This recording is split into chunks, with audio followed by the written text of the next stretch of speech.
everyone, this is Fantasy-esque and welcome back to Season 3 of Royal Clan in ClanGen. When we left off, our kittens became apprentices and were assigned to their various mentors. Their first patrols resulted in some good hunting and training, and now everyone's eager to see who among them is the most talented. It is now Moon 161 and the third turn of Greenleaf. Let's see what happens next. Let's dive straight into our main events and see what's been happening. Royal Clan does not have enough healthy medicine cats. Cats will be sick/hurt for longer and have a higher chance of dying. Fleur Freckle was seen arguing and borderline fighting with a loner. The clan has encountered Lee, which I'm going to interpret as the clan having taken in one more cat into Servant Clan. Cinnamon Tail is free of fleas at last, and then Hazelpaw's bee sting is feeling better, which I'm happy for because it's going to make her patrol a lot easier. Let's check out the medicine cat den. So in the den we have no one. Out of the den, Ghost Feather has a sprain, okay. Nothing minor, which is good. In terms of our log, Ghost Feather was given Dandelion as treatment for sprain. Cinnamon Tail was given Plantain as treatment for fleas, and that got better. Hazelpaw was given Dandelion as treatment for bee sting, and is now feeling better as well. So the only one that we really have down is the Royal Physician himself. And now for the relationship events. Shining Stripe and Cinnamon Tail find out they have nice conversations when they aren't bickering. Shining Stripe defends Cinnamon Tail in conversations. Foxclaw points out that Fleur Freckle's fresh kill has gone bad before he eats it. Fleur Freckle, Cinnamon Tail, and Queen Rainstar had a nice talk while eating. Lotus Gaze doesn't entertain a rumor that is being spread about Fleur Freckle. Fierce Tooth gets a bug off of Inkfeather's pelt and takes it out of camp. Inkfeather and Fierce Tooth laugh over happy memories together. Inkfeather is the only one who gets Foxclaw's joke. Foxclaw didn't realize Fierce Tooth was flirting with him. Fierce Tooth. Wait, they're mated, right? Are they, I'm sure they are mated. Okay, they are mated. Right. Maybe it's I always get confused about this particular one, but I think it's a negative effect because Fierce Tooth was making an effort with Foxclaw, but then Foxclaw was a bit aloof and kind of missed the opportunity, and maybe Fierce Tooth interpreted that as him being cold. Yeah, maybe that's it.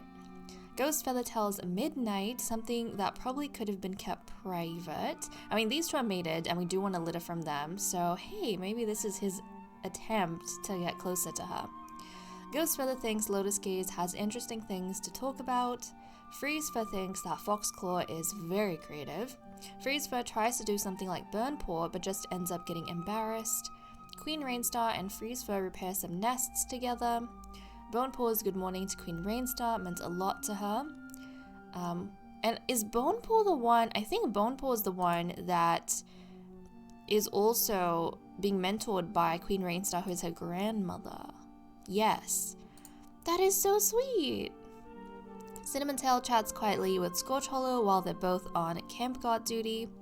The clan notices Cinnamon Tail and Hazelpaw share patrols more often. Fierce Tooth listens to Fleur Freckle's big plans for the day. Is Hazelpaw being trained by Cinnamon Tail? Yes. Oh, that's adorable. I love that the mentors and apprentices are actually getting along with each other. That makes me really happy. And in case you're wondering why I am being so forgetful when literally they became apprentices in the last episode, it's because I've been on holiday for a week. So I was in Fiji and I just came back, which means I'm a little bit hazy on what happened when we left off, but, or you know, the details. But yeah, that is actually very nice. I like seeing them getting along. Fierce Tooth listens to Fleur Freckle's big plans for the day. Fierce Tooth wants to ask a clanmate to eat with her, but they're busy with Bone Paw. Midnight hears a nice story about Fierce Tooth. Midnight and Freeze Fur have a race. Midnight wins. Lotus Gaze sees a clanmate complimenting Fleur Freckle and feels a pang of envy. Lotus Gaze apologizes to Bone Paw, but Bone Paw doesn't know why. Scorch Hollow finds a bit of fluff that smells like Ghost Feather and adds it to his nest. Scorch Hollow hears Bone Paw laugh at a clanmate's joke, even though it was lame. Burnpaw is the one being trained by her father, I think, Foxclaw. And I think Burnpaw she was the bloodthirsty one, no? Burnpaw notices that Flurfreckle is never congratulated for accomplishment as much as everyone else. And yes, she is bloodthirsty and she is getting trained by her father. Hazelpaw basks in the sun with Freezefur. Bonepaw includes Freezefur in a conversation that Freezefur struggled to join. And that is all we have for the relationship events. Now onto the cat list. And I am very excited to see who among our newest batch of apprentices is the most talented. They were equal when we left off. They all had gained 1 experience from the patrol, but this is where we finally get to see who has a natural inclination towards all of this. So okay, let's sort them by experience and see who is kind of top of the leaderboard right now. And it's Burnpaw. She has 11 experience, Hazelpaw has 10, and Bonepaw has 7. When Bonepaw has the most experienced mentor. And Burnpaw's mentor is in the middle. I think Hazelpaw has the least experience with Cinnamon Tail, but okay, I kind of love that. I slightly could see this, given that she's bloodthirsty. I kind of feel like she would have more of a drive, or she would kind of dive into a lot of things. But this is kind of nice, and she's got the guidance of her father. But regardless of how things go, we are going to remember Burnpaw as being the most talented one.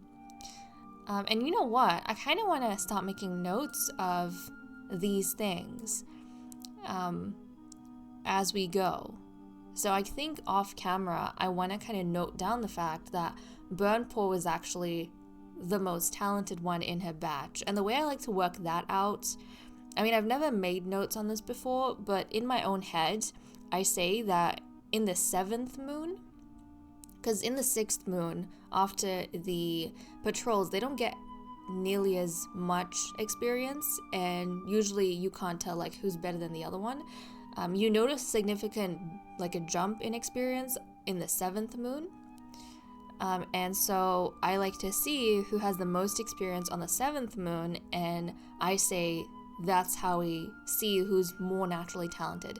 But of course, that doesn't mean they're going to graduate as the best of their batch.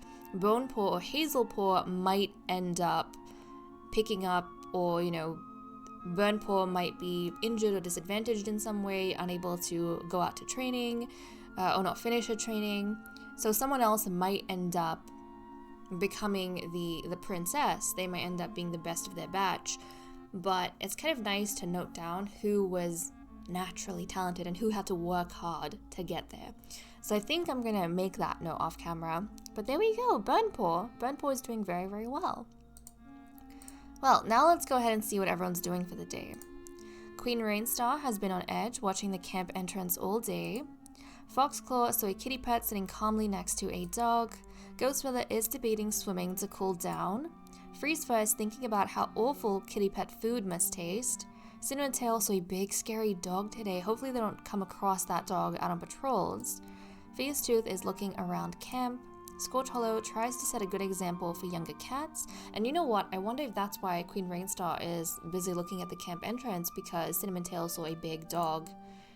And maybe he warned the queen and the royal advisor, and they're kind of worried about safety of the cats. Lotus Gaze found a wonderful napping spot outside camp. Burnpaw thinks Foxclaw is doing poorly as a royal advisor. Burnpaw, why are you so judgmental of your father? Maybe she feels as though her father should be more aggressive in his approach than he is. He's more of a sneaky sort of guy. Hazelpaw wants to learn something new today, and look at that. I love this attitude that she has. And Bonepaw is feeling proud. Look at that. And you know what? I love this. I love the idea that Bonepaw is actually feeling proud of her sister Burnpaw for being the most talented among them, instead of feeling any sort of jealousy, which is very sweet. Midnight had a nice chat with a kitty pet. Inkfeather feels too stiff to leave her nest today. Shining Stripe gives unsolicited advice due to his own morals. and Flare Freckle saw a yappy little dog today. So we have seen a small dog and a big dog out. And of course, we want to go ahead and do our matchmaking because Freeze Fur is in a matchmaking mood, I suppose. So we have Ghost Feather and a Midnight.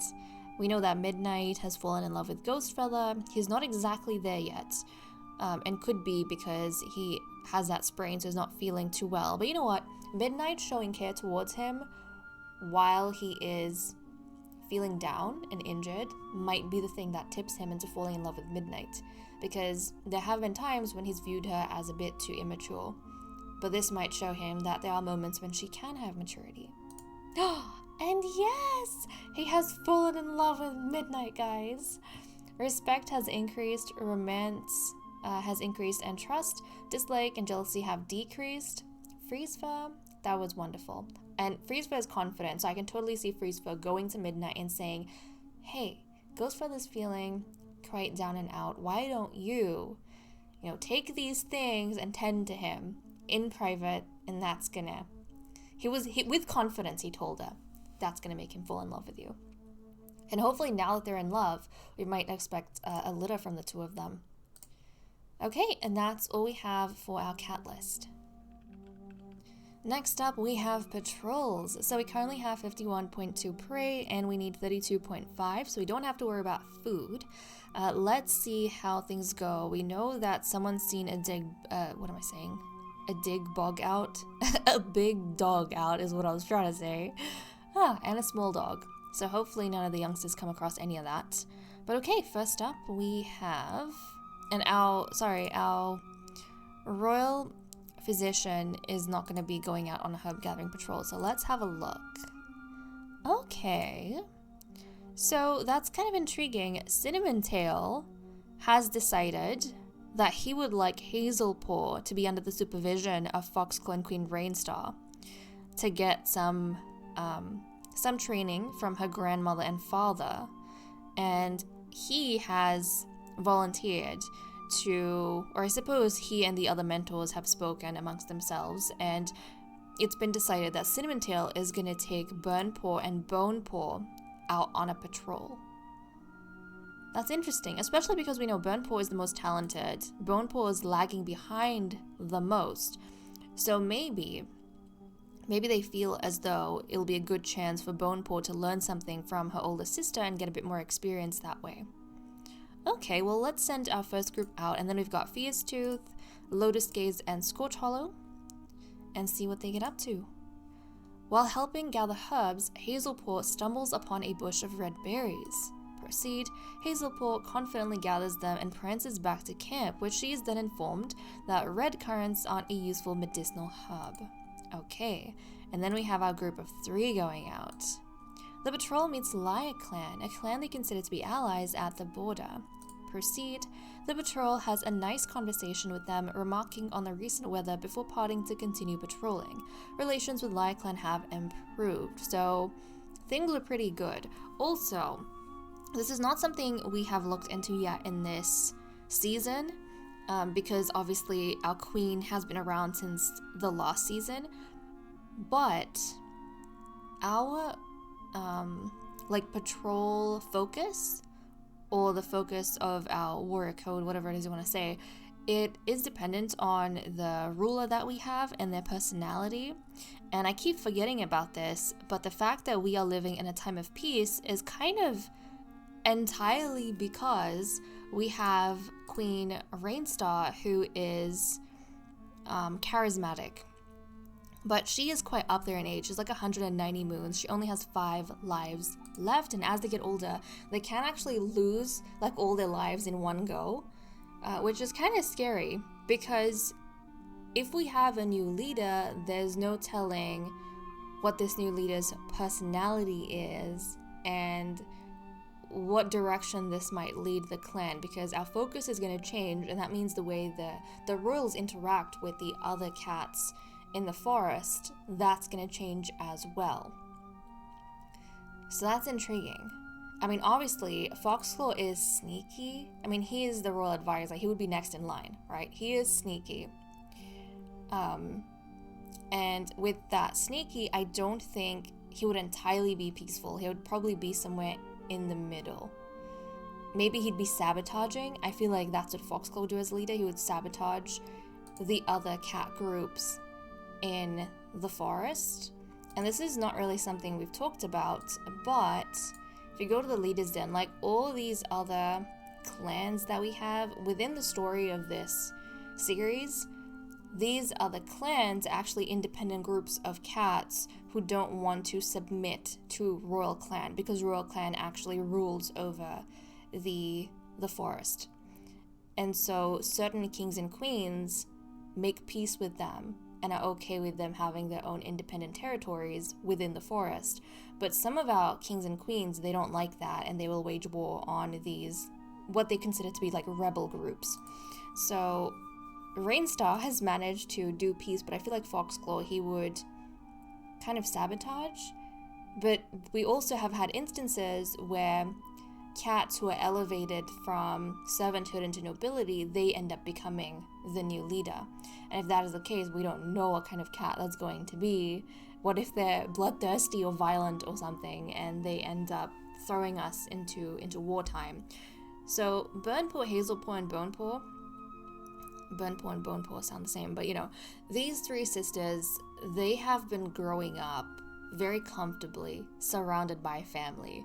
But we don't actually know what the future has in store for them. Because I feel like Rainstar's getting to that age where her surviving or not surviving has kind of become a bit of a conundrum. Like, we don't know what is going to be in store for her in the future and how much longer she's going to stay with us. So it's intriguing. Stuff to think about.